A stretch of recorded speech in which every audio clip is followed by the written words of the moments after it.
မိန်းကလေးငယ်သည်သူမ၏ဖခင်ပေးထားသောဈေးပေါ်သည့်အဝတ်စားများကိုဆွဲချုပ်လိုက်ပြီးသုံးနှစ်ပတ်လုံးစီးခဲ့ရသည့်ဖနက်ကိုလည်းချွတ်ပစ်လိုက်သည်သူမ၏မိခင်ချန်ထားခဲ့သောအယုတ်ကလေးကိုကိုယ်ပိုက်ရင်နောက်သို့တစ်ချက်ကလေးများလှည့်မကြည့်ဘဲထွက်ခွာသွားရန်ဆုံးဖြတ်လိုက်သည်ဖခင်ဖြစ်သူမှာနောက်တရားနေတော့လေသူစိုက်ခဲ့သည့်အသီးကိုသူပြန်ရိတ်သိမ်းရခြင်းသာဖြစ်သည်အရာအလုံးသည်မိခင်ဖြစ်သူကွယ်လွန်ပြီးနောက်စတင်ခဲ့ခြင်းဖြစ်သည်ဖခင်ဖြစ်သူသည်အပြစ်အလုံးကိုသမီးပေါ်သို့ပုံချခဲ့သည်မိခင်ဖြစ်သူကားအက်ဆီဒင့်ဖြစ်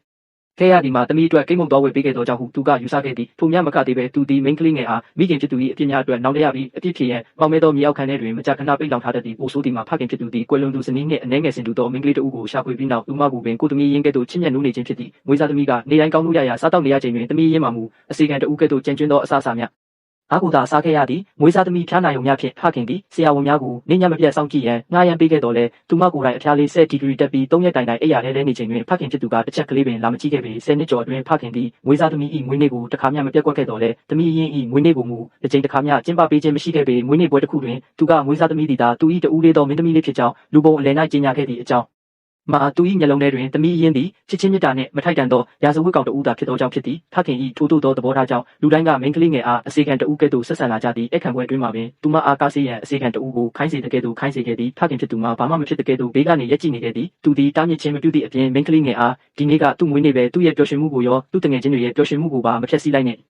ဟုပင်အမိတ်ပေးခဲ့သည်ထို့သောအဆက်ကွဲမှုများကိုမိန်းကလေးငယ်မှာမတော်လန်နိုင်ခဲ့ပေသူမဖခင်ဖြစ်သူကအကယ်၍သူစိတ်မချမ်းသာပါကကြောင်းစည်းဖြတ်တောက်မည်ဟုချင်းချောက်ထားပြီးသူမသည်လည်းအကောင်းဆုံးတက္ကသိုလ်တက်ပါမည်ဟုမိခင်အားပေးထားခဲ့သောဂတိကိုမဖျက်ချင်သောကြောင့်ဖြစ်သည်ထိုအချက်ကိုတွေးတောရင်းသူမသည်အဆက်ကွဲမှုကိုလက်ခံကားသွားစေခဲ့ရသည်သို့သောမွေးစားသမီးမှာရုံမှရက်ဆက်ပြီးသူမကိုအေးဆေးဆေးမနေစေခဲ့ပေမိန်းကလေးငယ်အားအိမ်မနှင်ထုတ်ပြီးတူးလေးသောသမီးဖြစ်လာရန်အတွက်မင်းညကငါရဲ့ဝတ်စုံကိုခိုးဝတ်တယ်ဟုဆွဆွဲတော်သည်အမှန်တကယ်တော့မွေးစားသမီးကမိန်းကလေးငယ်၏မိခင်ဝတ်စုံကိုယူဝတ်ပြီးကြောဝါခဲ့ခြင်းဖြစ်သည်မိန်းကလေးငယ်ကဒေါသထွက်ကပြန်လူယူခဲ့ခြင်းကြောင့်မွေးစားသမီးကမနာလိုဖြစ်ကာယခုကဲ့သို့မဟုတ်မတရားဆွဆွဲခြင်းဖြစ်သည်မိန်းကလေးငယ်ကမိတို့ပင်အသေးတန်ရှင်းပြစေကမူဖခင်ဖြစ်သူမှာသူမလိမ်ညာနေသည်ဟုသာထင်မြင်ပြီးမွေးစားသမီးအားတောင်းပန်ရန်အမိန့်ပေးခဲ့သည်သမီးသားကိုမလုပ်ခဲ့ဘူးဘာလို့တောင်းပန်ရမှာလဲဟုသူမကပြန်ပြောသောအခါဖခင်ဖြစ်သူကသူမအားပါရိုက်လိုက်လေသည်ထိုပါရိုက်ချက်ကမိန်းကလေးငယ်၏နောက်ဆုံးမျှော်လင့်ချက်ကိုရိုက်ချိုးလိုက်ခြင်းဖြစ်သည်ယနေ့တွင်မွေးစားသမီးအတွက်နှင့်သူမအားရိုက်ရဲရှာ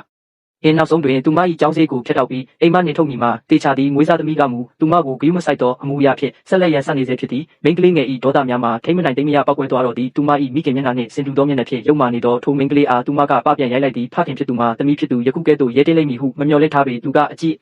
ကျဲဒေါသထွက်ကတားအဖဖြစ်မှဆွန့်လွတ်ပြီးသူမအားအိမ်မနှင်ထုတ်လိုက်သည်ယင်းသည်မိန်းကလေးငယ်၏နှလုံးသားထဲတွင်ကြန့်ရှိနေသောနောက်ဆုံးတန်ရောစင်ကြိုးကိုပါဖျက်တောက်လိုက်ခြင်းဖြစ်သည်10နှစ်ကျော်ကြာပိတ်လောင်ခံထားရသောထိုအကျဉ်းထောင်တွင်ဆက်နေရမည့်အစားအပြင်တွင်လေလွင့်ရသည်ကပိုကောင်းပါလိမ့်မည်သူမထွက်ခွာတော့မည့်အချိန်တွင်မွေးစားသမီး၏တငယ်ချင်းကနှင်သွားလို့ရတယ်ဒါပေမဲ့နေ့ရက်ပစ္စည်းတွေကိုထားခဲ့ရမယ်နေ့အဝတ်စားနဲ့ဖက်နှက်တွေကတန်ဖိုးမရှိပေမဲ့ဒါတွေကနေ့အဖေပတ်စံနဲ့ဝယ်ထားတာနေယူတော့အားလို့မရဘူးဟုအော်ပြောခဲ့သည်ဖခင်ဖြစ်သူမှာအစမှအဆုံးဘာစကားမှမပြောဘဲရက်ကြည့်နေခဲ့သည်မိန်းကလေးငယ်မှာညှင်းခုန်နေရန်ပင်စိတ်မဝင်စားတော့ပေသူမသည်လွန်ခဲ့သော3နှစ်က